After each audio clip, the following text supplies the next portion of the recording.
ભાવનગરમાં જાણે કે પોલીસનો ડર જ ના હોય તેવી રીતેનો માહોલ થયો છે। માથાભારે તત્વો ભાવનગર જિલ્લામાં આતંક મચાવી રહ્યા છે, ત્યારે સિહોરમાં બટાટાના વેપારી ઉપર ધોકાના ઘા મારીને ઈજા પહોંચાડવામાં આવી છે। વેપારીને રૂપિયા 2 લાખ બટાટાના બાકી હોય, જે બાબતની ઉઘરાણી કરતા સામેવાળા રજ્જાક ઉર્ફે રોબર્ટ દ્વારા વેપારીને ધોકાના ઘા મારીને ગંભીર ઈજાઓ પહોંચાડવામાં આવી છે।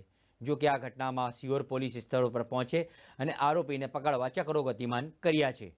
તમારું નામ? મનસુખ। શું બનાવ બન્યો ભાઈ?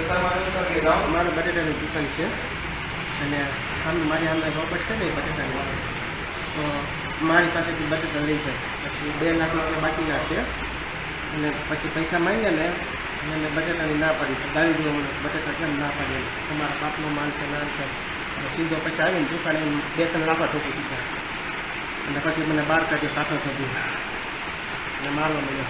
કોણ મારો? રજાક રોબર્ટ। કેટલા પૈસા બાકી છે તમારા? મારે 2 લાખ રૂપિયા લેવાના છે। શેના બાકી છે? બટેટાના જ છે। અને પછી છે ને હું આમ એક ઉપર હતો ને, છેલ્લે ધોકો વાટી ગયો માથામાં।